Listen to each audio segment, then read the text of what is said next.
오늘은 한 영혼 사랑 예수님처럼이라는 제목으로 함께 은혜 나누겠습니다. 당신이 인생에서 가장 중요하게 생각하는 것이 무엇입니까? 라고 묻는다면 다들 제각각 다른 대답이 나올 거예요. 어떤 사람은 제 꿈을 이루는 거요. 또 어떤 사람은 가정의 화목이요. 어떤 사람은 저 학위 따는 거요. 나 돈 많이 벌어가지고 빨리 은퇴하는 거요. 변비 탈출하는 거요. 뭐 여러 가지가 있을 거예요. 그러면 예수님 이 땅에서 제일 소중한 게 뭡니까? 라고 물어보면 예수님 뭐라고 대답하실까요? 제가 가만히 묵상해 보니까 저는 이런 답을 하실 것 같아요. 나는 사람이 제일 소중하다. 그리 말씀하실 것 같습니다. 예수님은 지구상에 사람이 없었으면 이 땅에 오셨을까요? 안 오셨을까요? 안 왔죠. 예, 확실해요. 절대 안 오셨을 겁니다. 그래서 예수님은 사람을 사랑하사 사람을 구원하기 위해 사람의 모양을 입으시고 사람이 사는 땅으로 오셨습니다. 읽어볼까요? 사람을 사랑하사 사람을 구원하기 위해 사람의 모양을 입으시고 사람의 땅으로 오셨습니다. 자, 이거 내려주세요. 다시 안 보고 합니다. 시작. 예수님은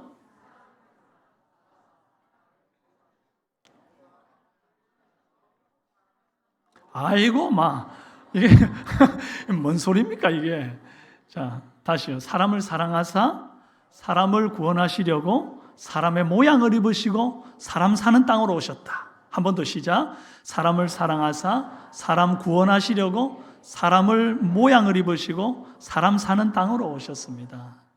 예, 이게 예수님께서 이 땅에 오신 이유죠. 하나님의 눈을 우리 사람의 눈높이에 맞추려고 사람의 모양으로 오신 거예요. 만약에 사람보다 다른 어떤 동물이 더 소중했으면 그 동물의 눈높이에 맞춰서 그 동물의 모양으로 오셨겠지요. 그러지 않으셨다는 거예요. 사람 모양으로 오신 것은 사람이 제일 중요해서였습니다.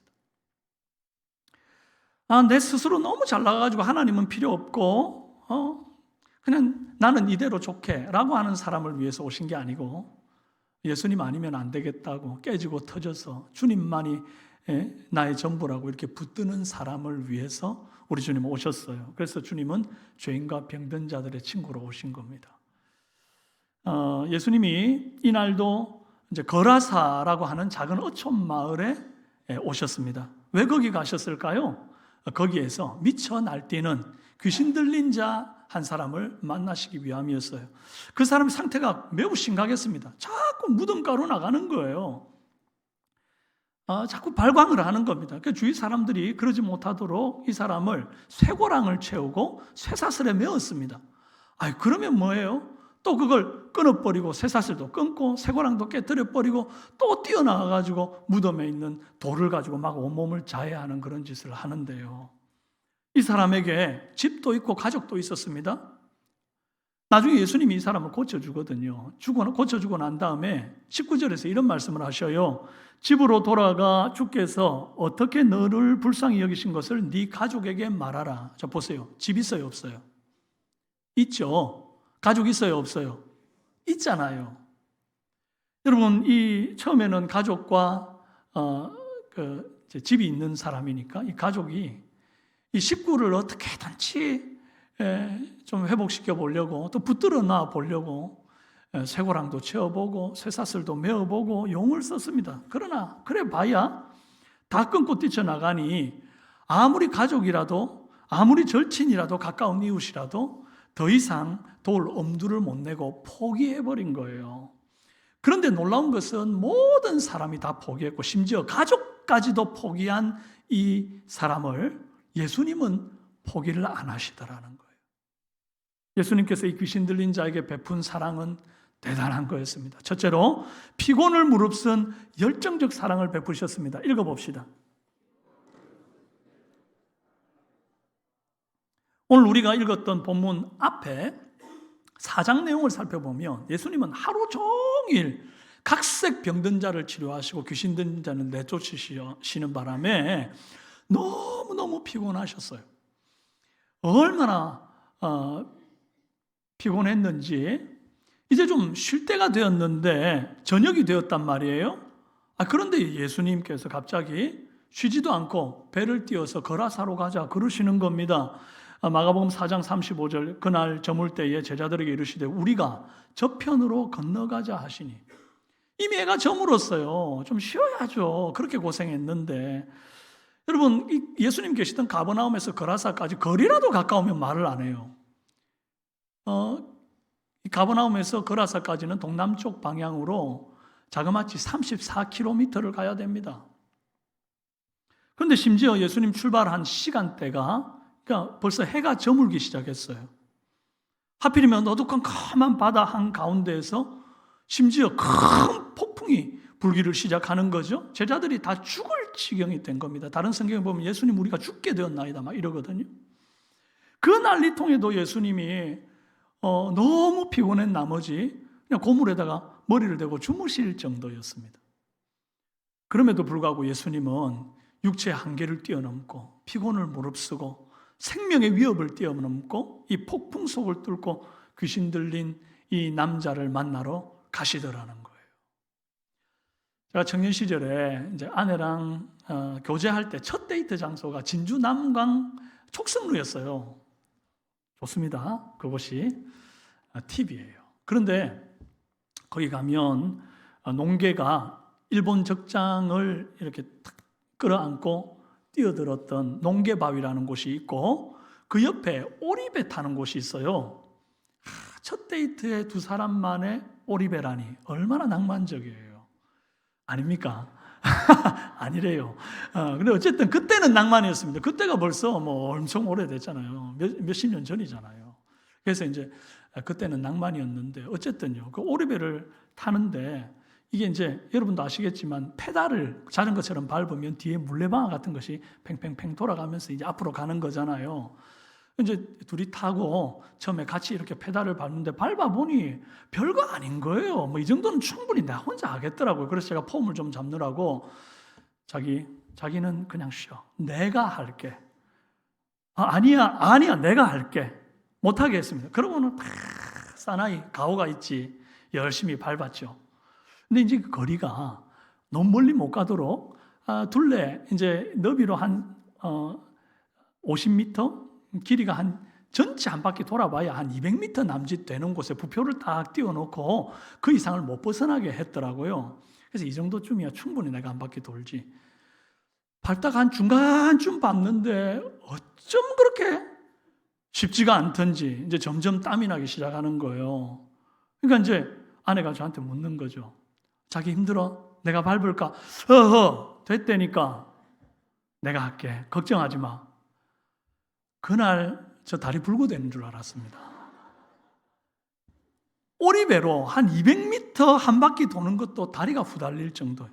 그런데 장장 34km 진주 남강 오리배 코스 200m를 그 트랙을 몇 바퀴 돌아야 돼요?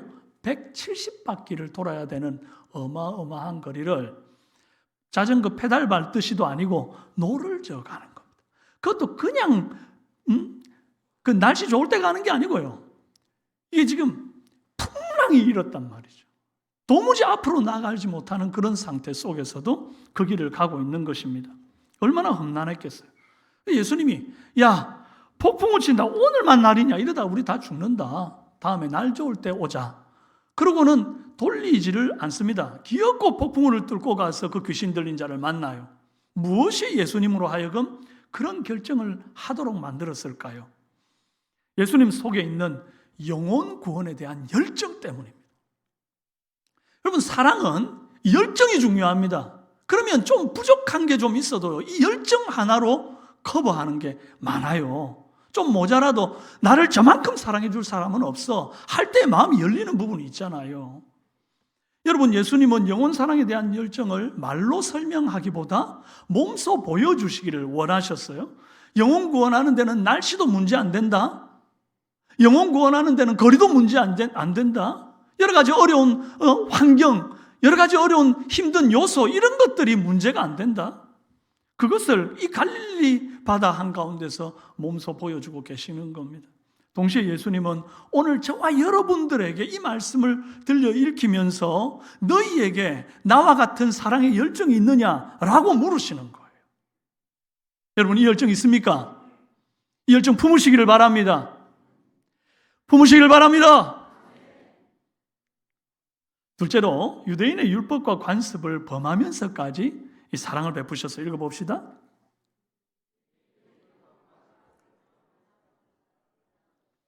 예수님이 이 거라사라는 동네에 도착해서 딱 배에서 나오셨을 때에 귀신 들린 사람이 어디에서 나왔다 그랬어요? 무덤 사이에서 나와 예수님을 만났다 그랬습니다. 이 거라사에는 이 석회암 동굴들이 많았어요. 그런 지역이었어요. 이 석회암 동굴을 무덤으로 사용했던 겁니다. 근데 이 귀신 들린 자가 이 부정한 시체와 뼈들이 득실한 그런 무덤 동굴에서 생활한 지가 오래된 거예요. 원래 관습적으로 무덤가에는 죽은 자들을 위한 남겨둔 음식을 이렇게 두는 그런 관습들이 그때는 있었습니다. 그러다 보니 이제 무덤 사이에서 그 남겨둔 음식들 이런 거 주워 먹으면서 이렇게 살아가는 거예요. 여러분, 유대인들은 정결함을 몹시 중요하게 생각하죠. 그래서 하나님이 율법을 그리 주셨기 때문이지 않습니까? 민수기 19장 16절에서 19절 말씀에 누구든지 들에서 칼에 죽은 자나 시체나 사람의 뼈나 무덤을 만졌으면 이래 동안 부정하리니 그 부정한 자를 위하여 죄를 깨끗하게 하려고 불살은 재를 가져다가 흐르는 물과 함께 그릇에 담고 정결한 자가 우슬초를 가져다가 그 물을 찍어 장막과 그 모든 기구와 거기 있는 사람들에게 뿌리고 또 뼈나 죽임을 당한 자나 시체나 뭘 만진 자? 무덤을 만진 자에게 뿌리되 그 정결한 자가 셋째 날과 일곱째 날에 그 부정한 자에게 뿌려서 일곱째 날에 그를 정결하게 할 것이며 그는 자기 옷을 빨고 물로 몸을 씻을 것이라 저녁이면 정결하리라. 무덤을 만진 것만으로도 집 바깥에 쫓겨나가서 7일간 정결 예식을 치러야 하는 것입니다. 그 이후에야 다시 공동체가 있는 진 안으로 들어올 수 있었단 말이에요. 하물며 밤낮 무덤가에 사는 이 귀신 들린 자, 이 사람하고 접촉되면 당연히 부정함이 옮게 되고, 그러면 그 사람하고 가까이 있었던 사람은 무조건 또 7일간의 정결 예식을 치러야 공동체 안으로 들어오는 불편함을 감수하게 되는 것입니다.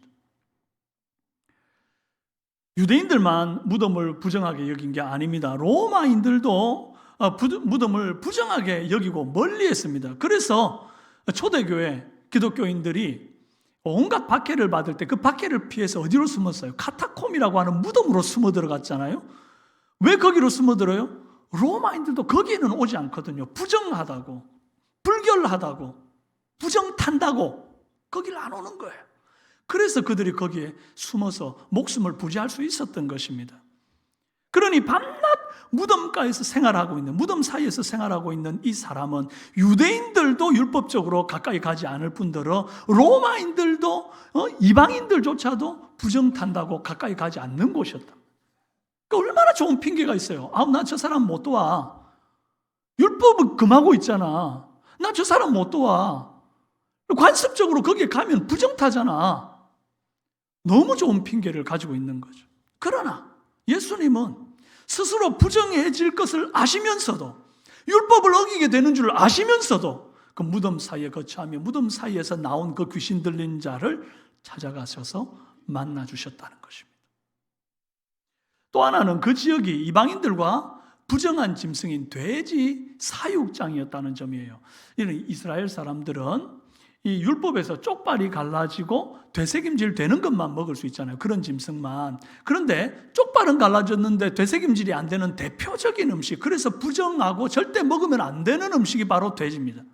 먹으면 안 되는데 키우기는 왜 키우겠어요? 그러면 지금 이 2,000마리의 돼지떼를 키우는 사람은 유대인이겠습니까? 이방인이겠습니까? 예, 당연히 이방인이에요. 여러분, 이 거라사라고 하는 지역은 데가볼리라고 하는 도시의 한 마을입니다.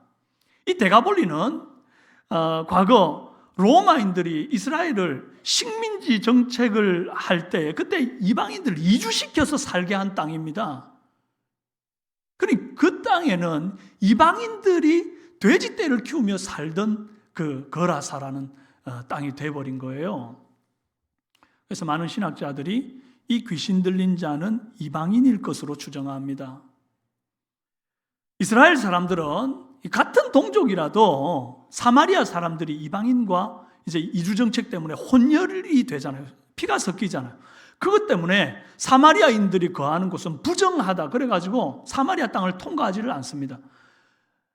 예루살렘에서 갈릴리까지 갈 때 최단 거리가 사마리아를 통과해서 가는 직선 거리가 있는데 그 길을 놓아두고 우회해서 가는 왕의 도로라는 길로 굳이 돌아가는 그런 인생들이 유대인이었단 말이에요. 그런데 지금 예수님은 어떻게 하셔요? 이 이방인의 땅, 심지어 율법을 범하는 그 부정한 땅, 그 땅을 향해서 예수님은 직진해서 노를 저어 가시는 거예요. 그리고 그를 만나셨다는 거예요. 예수님께는 그 어떤 율법도, 이방인의 땅이라는 어떤 제약도, 앞을 막아서는 환경적인 어떤 폭풍 같은 그런 제약도 절대 영혼 사랑을 막을 수는 없었다는 것입니다. 그런데 여기에서 기가 막힌 사건이 또 하나 벌어져요. 귀신이 예수님께 간구하는 사건입니다. 9절에 네 이름이 무엇이냐? 예수님이 이제 그 귀신 들린 자한테 이제 물어요. 귀신 들린 자의 이름을 물은 게 아니라 귀신 들린 자 속에 있는 귀신에게 물은 거거든요. 네 이름이 무엇이냐? 그랬더니 귀신이 대답하기를 내 이름은 군대니 우리가 많음이니이다. 그리고 이어서 하는 말이 10절에 자기를 그 지방에서 내보내지 마시기를 뭐 하더니? 간구하더니 귀신이 간구를 하는 거예요. 귀신이 기도하는 거예요, 지금. 그리고 또 12절에서도 이에 간구하여 이르되 우리를 돼지에게로 보내어 들어가게 하소서. 여기에서도 지금 간구하다 이런 말이 나와요. 이 간구하다는 말은 이 파라칼레오라고 하는 단어를 쓰는데 이게 간청하다, 탄원하다, 기도하다 이런 말입니다. 이 단어는 신약에 아주 많이 등장하는데 회당장 야이로가 자기 딸을 살리기 위해서 예수님께 와서 간구할 때도 이 단어를 썼고, 이 백부장이 자기 종을 살리고 싶어서 예수님께 와서 간구할 때도 이 파라칼레오를 썼고요. 또 그 나병 환자가 자신의 병을 고치기 위하여 예수님께 간구할 때도 이 파라칼레오를 썼단 말이에요. 그런데 지금 귀신이 파라칼레오 하고 있는 거예요. 간구하고 있는 거예요. 내가 지금 예수님이 쫓아내버리면 나 갈 데가 없으니 저 돼지떼에게라도 좀 들어가게 해주세요 라고 파라칼레오 했다는 겁니다. 아니 귀신 따위의 간구를 예수님 들어줘야 됩니까? 그 악한 귀신의 간구를. 그런데 이해가 되지 않는 행동을 하셔요. 예수님이 그 간구를 허락하십니다. 응답해 주셨다 이 말이에요. 예수님의 허락이 떨어지자마자 돼지 200마리에 귀신이 확 들어가더니 이 돼지들이 미쳐 날뛰기 시작합니다. 그러고는 이 비탈길로 막 내리달아서 한 마리도 남김없이 2,000마리가 다 이 갈릴리 호수 안으로 다이빙해서 죽어버려요. 몰살했습니다. 아까운 삼겹살들. 우리가 제일 아쉬워하는, 성경 읽을 때 아쉬워하는 대목 아닙니까? 여러분, 왜 예수님은 귀신의 간구를 허락했을까요? 어떻게 보면 정말 말도 안 되는 행동을 하신 것 같은데 왜 귀신 따위의 간구를 허락했을까? 이 돼지가 귀신이 돼지떼에 들어가 가지고 이 갈릴리 호수에서 몰살을 할 것을 예수님이 몰랐을까요? 아니죠. 그건 몰랐다면 예수님 아닌 거예요. 이 돼지떼 주인이 있다는 것을 몰랐을까요? 그것도 아니에요. 이 돼지떼가 다 몰살당하면 그 돼지 주인이 얼마나 그 공들여서 키운 그 주인의 마음이 힘들지를 왜 몰랐겠어요? 아는데 왜 그렇게 하셨을까요? 사람이 귀신 들려서 무덤 사이에서 자기를 학대하며 괴로워 신음하고 있는데 바로 그 옆에서 나 몰라라 돼지 풀 뜯어 먹이고 있는 이기적인 사람에게 정신 차리라고 그리 하셨다고 저는 생각합니다. 네 돼지가 이 바다에 뛰어드니까 마음이 어때? 나는 내 백성이 벌거벗고 무덤가로 뛰어들 때 가슴이 찢어져서 견딜 수가 없었다. 네 재산이 물에 빠지니까 어때? 나는 천하를 주고도 바꿀 수 없는 이 내 백성이 귀신에게 빠져 허우적거릴 때 너무나 가슴이 아파 견딜 수 없었다. 그래서 나는 이 폭풍을 뚫고 모든 사람이 다 버리고 가족까지 버린 그를 찾아왔다. 그런데 너는 여전히 네 돼지만 키우는데 마음 두고 있구나. 좀 그리 말씀하시는 거예요. 무언의 웅변이죠. 사람보다 돼지, 즉 돈이거든요. 사람보다 돼지를 더 귀하게 여기는, 돈을 더 귀하게 여기는 이 거라사 동네 사람들에게 경고하신 것입니다. 공경에 처한 사람들 나 몰라라 하고 나만 잘 먹고 잘 사면 된다라고 생각하는 사람들의 그 모든 소유는 어느 날 한순간에 물거품이 될 것이라는 것을 이렇게 보여주시는 거예요. 아픔을 당한 사람, 위로가 필요한 사람에게 예수님은 자신이 부정일지라도 다가가는 사랑 보이셨습니다. 시체를 만졌던 무덤가에서 나왔던 이방인이든 아니든 무조건 다가가는 거예요. 그래서 율법을 어긴 자라는 오명을 쓰고 7일간의 정결 예식을 치르는 그 온갖 불편함을 감당할지라도 상관하지 않는 열정적인 사랑으로 한 영혼을 향하여 다가가셨다 하는 겁니다. 여러분, 몸살에 가면서 적당히 사랑하는 것은 예수님 스타일 아닙니다. 예수님 우리에게 너 나를 따르라 하실 때, 우리에게 제자됨을 말씀하실 때에 예수님이 이 열정적인 사랑을 본받기를 원하시는 거예요. 참사랑은 나 자신이 손해볼 각오를 반드시 하고 따르는 것입니다. 예수님처럼 나를 내려놓는 사랑하는 그런 저와 여러분 되시기를 바랍니다. 셋째로 오직 한 영혼을 위해 낭비하는 사랑 베푸셨습니다. 읽어봅시다.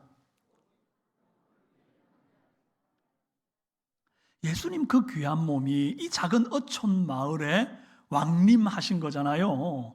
그러면 적어도 그 대가볼리 시장 정도는 다 한번 만나고 가야 되는 것 아닙니까? 그리고 거사를 좀 논하든지, 그것도 아니면 그 지역에 있는 유지들, 아주 대기업 중력들 이런 사람들 만나가지고 식사라도 한번 대접받아야 되는 거 아니에요?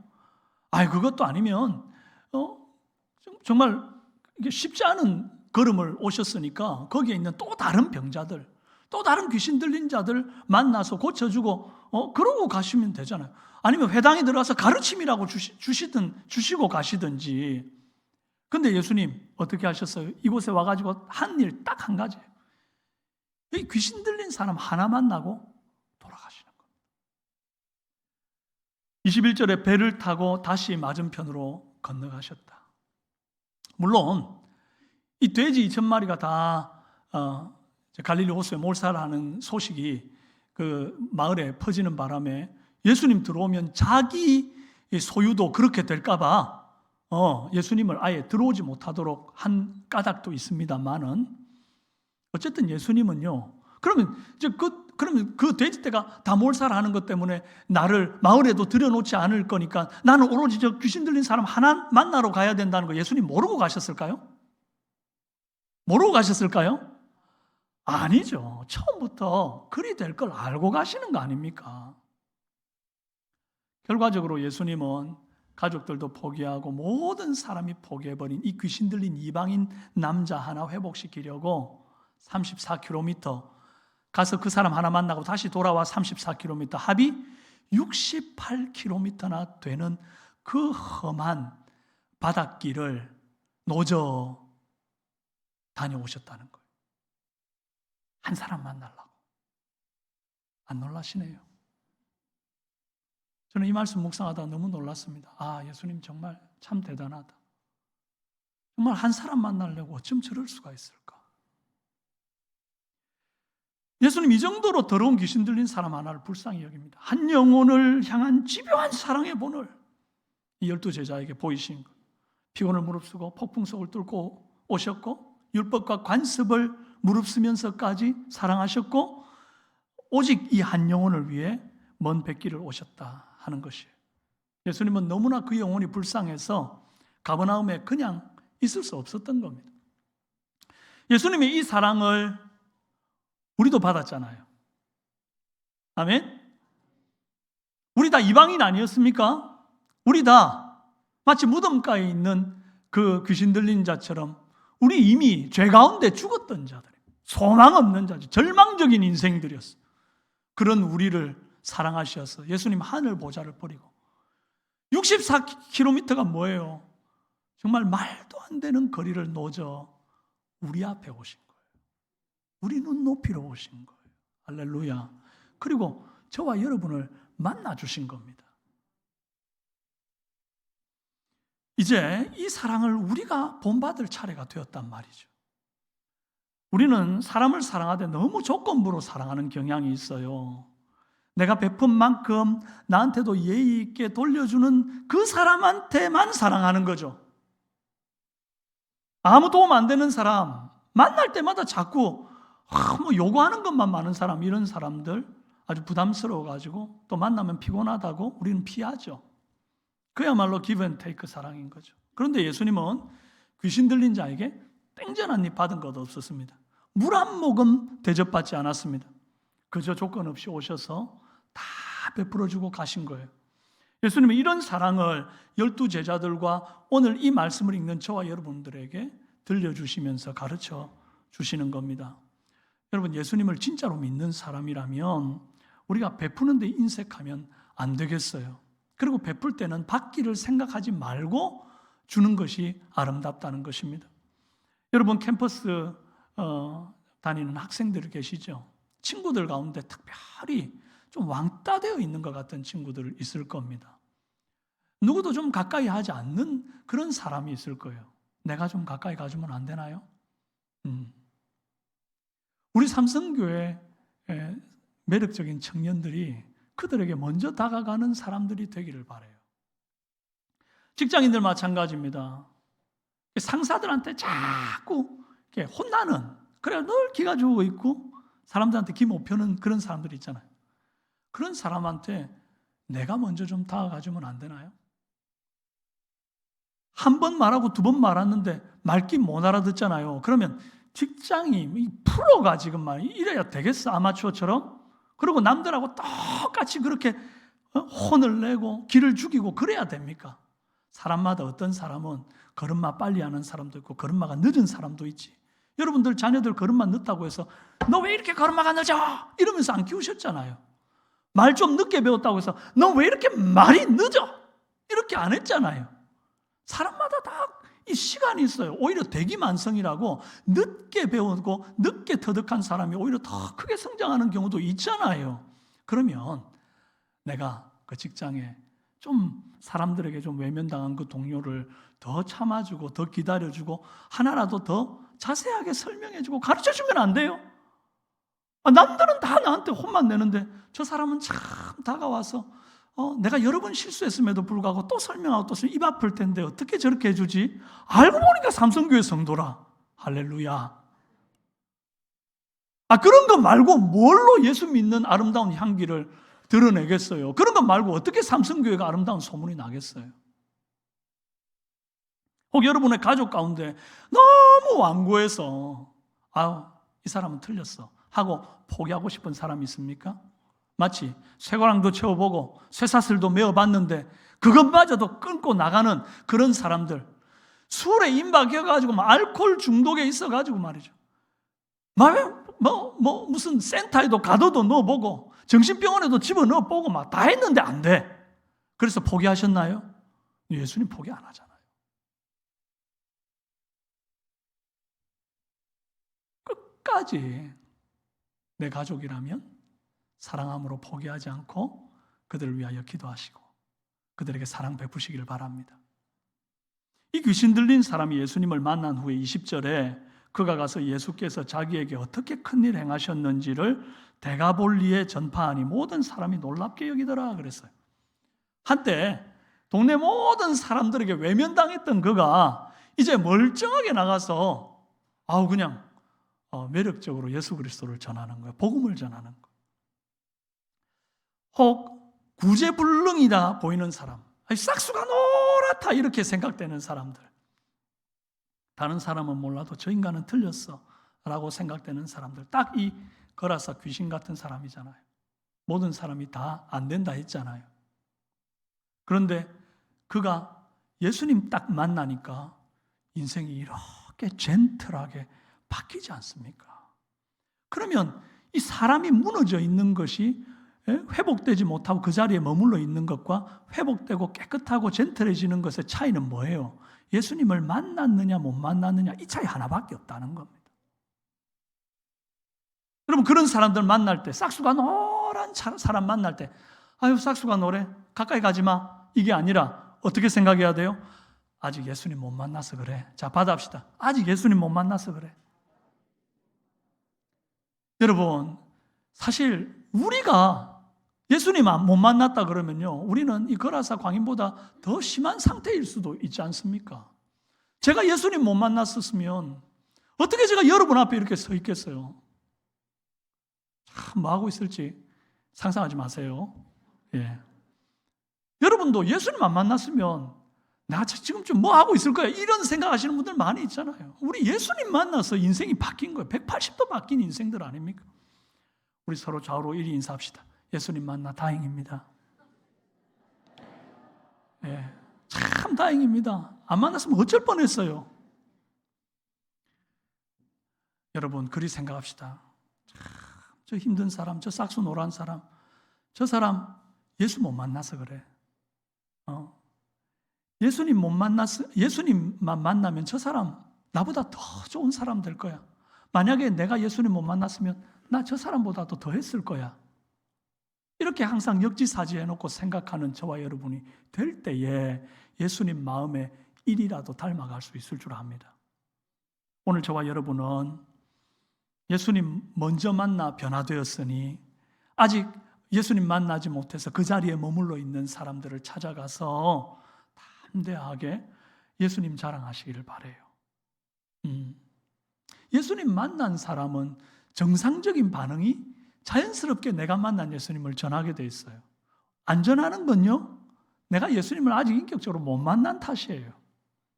종교생활하고 있는 탓이에요. 내가 예수님을 정말 사랑하고 사랑하는 예수님이 나와 함께 한다면 어디를 가나 주님 자랑하는 저와 여러분 되시길 바랍니다. 오늘 저와 여러분은 예수님이 인정할 만한, 예수님 닮은 한 영혼 사랑하는 사랑의 주인공들 다 되시기를 주님의 이름으로 축원합니다. 우리 함께 찬송가 304장 1절 부르시고 함께 기도했으면 좋겠어요. 말씀 생각하시면서 하늘 보좌를 버리고 그 크신 사랑으로 높고 높은 별을 넘어 이 낮고 낮은 땅으로 오신 예수님 묵상하며 찬송합시다.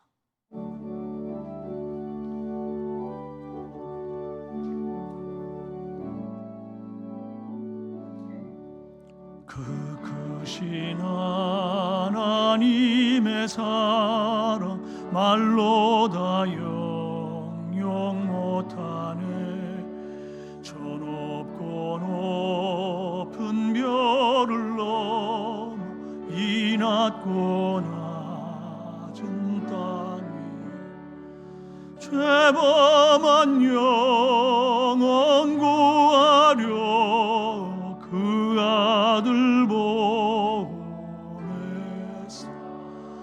화목 제물 삼으시고 죄 용서하셨네.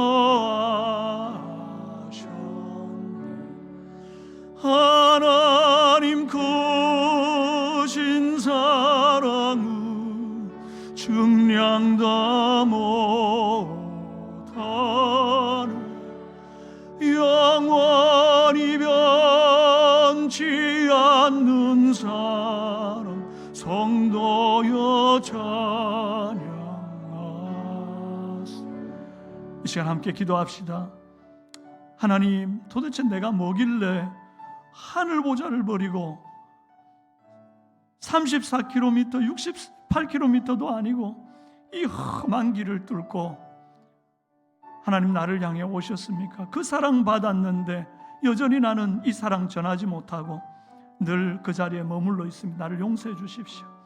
하나님, 거라사 광인처럼 모두가 다 버리고 싹수가 노란 인생들을 찾아서 이제 내가 그들에게 먼저 다가가는 그리스도의 향기가 되기를 원합니다. 하나님, 나를 붙들어 주십시오. 그렇게 기도하시길 바랍니다. 그리고 여러분 가정과 여러분의 이웃과 여러분의 학교와 여러분 직장 속에서 내가 누구에게 가야 할지 하나님 지금 이 시간 감동 주옵소서. 깨달아 알게 하옵소서. 그 사람에게 내가 예수 그리스도의 사랑을 한번 실천해 보기를 원합니다. 간절한 마음으로 구체적으로 이름 불러가며 하나님 앞에 기도하시겠습니다. 살아계신